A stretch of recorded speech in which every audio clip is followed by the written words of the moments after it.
আসসালামু আলাইকুম। আমি এখন রং চা তৈরি করে দেখাবো কড়া লিগার দিয়ে কিভাবে রং চা তৈরি করা যায়। সবাই তো দোকানের চা কিনে এনে খান, ঘরে বসে এভাবে নিজেরা তৈরি করে খেলেও ভালো লাগে। সবসময় তো কেনা যায় না, নিজেকে ঘরে তৈরি করলেও নিজের কাছে ভালো লাগে। তাই আমি এখন সামান্য পরিমাণ পানি নিয়ে নিলাম, এটাকে আমি একটু ফুটিয়ে নেব।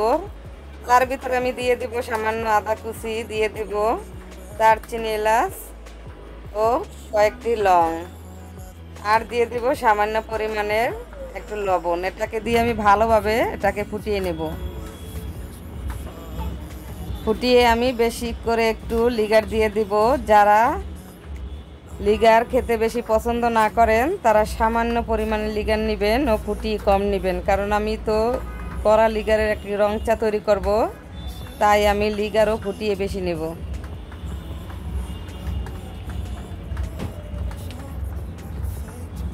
আমি দিয়ে দিলাম চা এর ভিতরে। চা পাতিটা দিয়ে আমি ভালোভাবে এটাকে লাড়িয়ে একটু ঢেকে দিব, যাতে লিগারটা ভালোভাবে বের হয় আর ঘ্রাণটা ভালো থাকে। আমার চাটা তৈরি, তাই এখন আমি গ্লাসের ভিতরে একটু আদা কুচি দিয়ে থেতলে নিয়ে এর ভিতরে সামান্য চিনি দিয়ে দিলাম। চিনিটা যার যার পছন্দ অনুসারে। উপরে আমি দিয়ে দিলাম একটু আদা দিয়ে এটাকে আমি ভালো করে লাড়িয়ে মিক্স করে নিলাম। হ্যাঁ, আমার হয়ে গেছে রং চা কড়া লিগারের।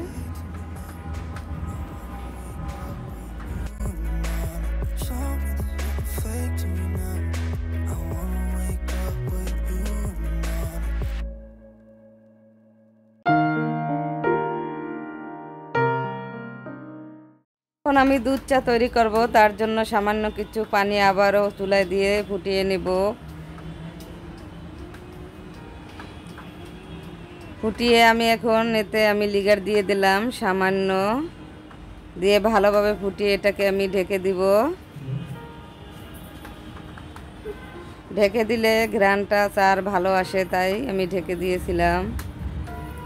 এখন আমি কাপের ভিতরে সামান্য চিনি দিয়ে দিলাম। মিষ্টিটা যার যার পছন্দ, কেউ মিষ্টি বেশি খান, কেউ কম, এটার মাপ দেওয়া যাবে না।